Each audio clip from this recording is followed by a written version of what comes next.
Good morning all of you. मैं सुरेश कुमार आप लोगों का स्वागत करता हूं मेरे यूट्यूब चैनल पे। आज हम लोग बात करेंगे बीएड फोर्थ सेमेस्टर के अंतर्गत जेंडर स्कूल्स एंड सोसाइटी के यूनिट फर्स्ट के अगले टॉपिक के बारे में। इससे पहले हम लोग लैंगिक पक्षपात भेदभाव के बारे में अध्ययन कर चुके हैं। आज हम लोग बात करेंगे जेंडर रोल के बारे में। जेंडर रोल, जिसको हम लैंगिक भूमिका के नाम से भी जानते हैं, है ना।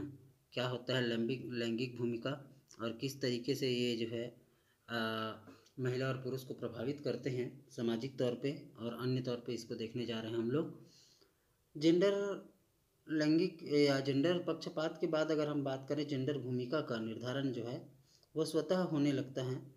बालक अपने आप में यह निर्धारित कर लेता है कि वह पुरुष है तथा पुरुष होने के नाते उसे कौन से दायित्व पूर्ण करने हैं, तथा एक स्त्री भी धीरे धीरे स्त्री के कर्तव्यों को आत्मसात कर लेती है। प्रारंभ में लड़कियां अपने भूमिका को लेकर विरोध भी करती हैं, लेकिन परिवार में माता पिता के द्वारा उसे प्रेम या बलपूर्वक समझा दिया जाता है, जिसे वह जेंडर भूमिका को स्वीकार कर लेती है। प्रत्येक व्यक्ति जो है जन्म के साथ ही किसी एक लिंग को प्राप्त करता है, तथा समाज में इस प्रकार के लिंग के आधार पर जो भूमिकाएं निभाता है उसे ही हम जेंडर भूमिका कहते हैं। चलिए हम लोग बात करते हैं, अब इसके एक परिभाषा की तरफ चलते हैं, है ना। परिभाषा जो है डॉक्टर प्रभा आप्टे ने दिया था। डॉक्टर प्रभा आप्टे ने कहा था, तो डॉक्टर प्रभा आप्टे ने क्या कहा था कि जो लिंग का अर्थ है स्त्री एवं पुरुष का विशिष्ट जननेंद्रियों के साथ जन्म लेना। जब कोई स्त्री अपने बच्चे को जन्म देती है तो वह लड़का है या लड़की, यह बच्चे की बाह्य इंद्रियों से ही समझती है। बच्चा बड़ा हो जाता है तब उसे अपने लिंग की पहचान होती है। मैं लड़का हूँ या मैं लड़की हूँ, यह वह स्वयं कहने लगता है।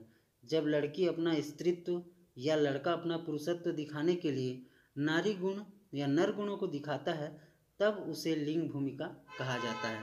तो डॉक्टर प्रभा आप्टे ने यहाँ पे बहुत ही अच्छी परिभाषा दी है, जिससे हमको यह चीज़ क्लियर हो जाता है कि बालक एवं बालिका में वो स्वतः ही जो जेंडर भूमिका है जो समाज के द्वारा निर्मित है वो अपने आप आने लगता है और वो उस तरह का व्यवहार जो है करने लगता है। इसके बाद फिर हम लोग बात करते हैं कि जो जेंडर भूमिकाएं होती हैं वो स्त्री एवं पुरुषों के लिए भिन्न भिन्न होती हैं, हम सभी को पता है। तो चलिए देखते हैं किस तरीके से होता है। तो यहाँ पे हम लोग जेंडर रोल जो महिला और पुरुष में, लड़का और लड़की में जो होता है उसको बारी बारी से देखते हैं, ठीक है। इसके अंतर्गत पहला मैं यहाँ पे बात करूँगा कि आप देखे होंगे कि जनरली जो स्त्रियां हैं वो घरेलू कार्य करती हैं, है ना। स्त्रियां जो है वो घरेलू कार्य करती हैं, जैसे कि रसोई घर में जाती हैं, साफ सफाई करती हैं। जबकि पुरुष क्या करता है, इधर मैं अगर महिला कर दूं, है ना, और इधर मैं जो है पुरुष कर देता हूँ। तो महिला अगर घरेलू कार्य करेगी तो पुरुष क्या करेगा, वहाँ पे बाहर से संबंधित जितने कार्य, बाहरी कार्य जो है वो पुरुष के द्वारा यहाँ पे किया जाता है, ये स्वतः ही निर्मित हो जाता है।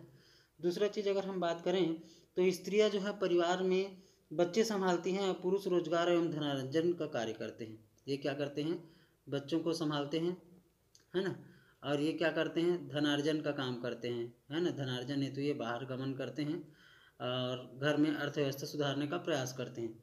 तीसरा अगर मैं बात करूं तो स्त्रियां जो है काम पुरुषों की सेवा करना चाहती हैं, या सेवा करना होता है उसका, है ना। अगर हम बात करें तो स्त्रियों का मूल काम क्या होता है, यहाँ पे पुरुषों की सेवा करना होता है, पुरुषों की सेवा ये करते हैं। और जो पुरुष है वो क्या करता है, यहाँ पे स्त्रियों पर शासन करने का काम करता है। स्त्रियों पर शासन करने का काम जो है इसके द्वारा किया जाता है। इसी प्रकार हम बात करें तो स्त्रियां जो है पुरुष के द्वारा लिए गए निर्णयों को मानने के लिए बाध्य होती हैं और उसी के अनुसार आचरण करती हैं, ठीक है। स्त्रियां जो है कम मेहनत वाले कार्य करती हैं और पुरुष जो है अधिक मेहनत वाला कार्य करता है। ये क्या करती है, कम मेहनत वाला काम करती है और ये जो है अधिक मेहनत वाला काम करती है। अधिक मेहनत वाला काम जो है पुरुष के द्वारा यहाँ पे किया जाता है। उसके बाद फिर हम लोग बात करते हैं, स्त्रियां जो है अकुशल क्षेत्रों में कार्य करने का अवसर दिया जाता है और पुरुषों को कुशल एवं प्रशिक्षित कार्यों को करने का अवसर प्रदान किया जाता है। ये भी हमारे समाज की एक भिन्नता है जो महिला और पुरुष में हमको देखने को मिलता है कि दोनों को अलग अलग प्रकार से कार्यों का बंटवारा यहाँ पे किया जाता है और ये पूरी तरीके से जेंडर भेदभाव से ग्रसित होता है। इस प्रकार से ही इसकी लैंगिक भूमिका जो है यहाँ पे निर्धारित की जाती है। इसके बाद फिर हम लोग यहाँ पे बात करते हैं कि जो स्त्रियां होती है वो पूर्ण रूप से पुरुष पर आश्रित होती है, जबकि पुरुष जो है पूर्ण रूप से स्वतंत्र यहाँ पे माना जाता है। स्त्रियों को परिवार के लिए अपने आप को और अपनी इच्छाओं को कुर्बान करने के लिए तैयार करना पड़ता है, जबकि पुरुष अपनी महत्वाकांक्षा को पूर्ण करने के लिए पूर्ण तरफ से जो है स्वतंत्र होता है। स्त्रियां जो है आश्रित होती है, पुरुष सक्षम होता है।